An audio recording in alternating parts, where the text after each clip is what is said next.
Okay, so we're looking at classifying numbers. All numbers are considered real or imaginary. Some classes looked at this slideshow today, some did not. But all of them are real or imaginary. All the ones you've dealt with are real. You will not deal with imaginary ones until much later. So real numbers, the ones you know, they are divided into 5 subcategories. We'll look at those in a minute.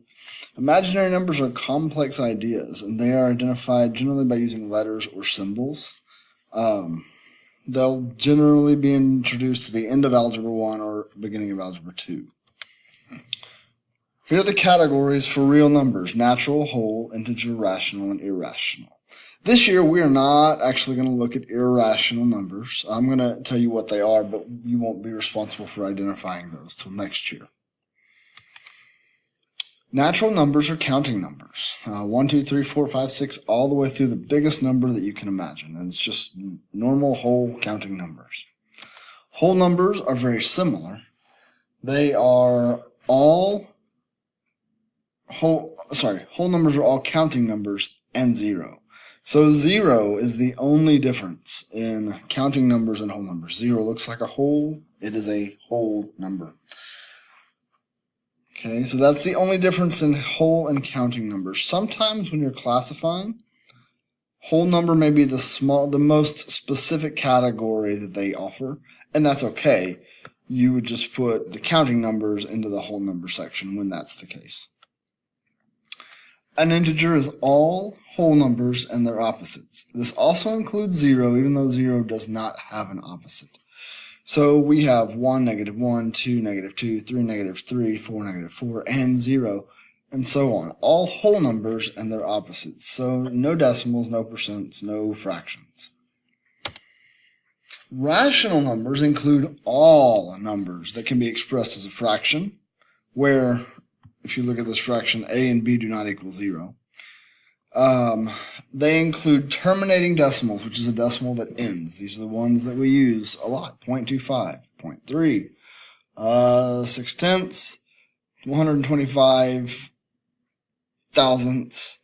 So those are terminating decimals that end. It also includes repeating decimals. So when you turn 1/3 into a decimal and you get 0.3 repeating, that is a rational number. When you turn 2/3 into a decimal and get 0.6 repeating, that is a rational number.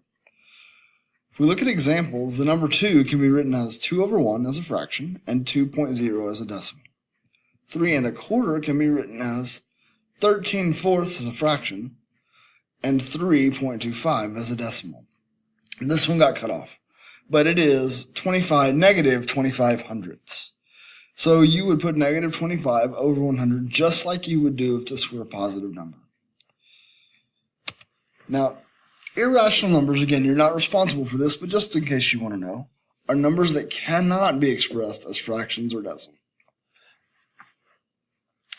As fractions or decimals. In decimal form, they go on forever and they don't repeat. Pi is the most common one that you will see. We'll use it probably at the end of this year, certainly next year, but in middle school, that's going to be about the only one you're going to use regularly. So here's the Venn diagram. Here's how this relates to what we did today. So today we talked about North America, America, Texas, and Round Rock. The numbers work the same way. A whole number is also an integer and a rational number, but the most specific category is whole. Again, these are all natural counting numbers and 0. Again, we will not deal with irrational numbers, but I put it down there just so you could see it. It would be outside the rational number system. Rational number is the most generic or general classification. Natural counting is the most specific. Like I said, occasionally this natural counting circle won't be there, in which case your natural counting numbers would just go into whole numbers, because whole numbers are counting numbers plus 0. And just to reiterate even further, kind of the same idea we looked at. If we classify where we live, we go to Earth, America, Texas, Round Rock. Your most specific place is Round Rock. Maybe a few of you are from Mars, but you now live in Round Rock. So your most specific address would be in Round Rock. But that means you also live in Texas, America, and Earth. Okay, y'all have a good night, and I'll see you later.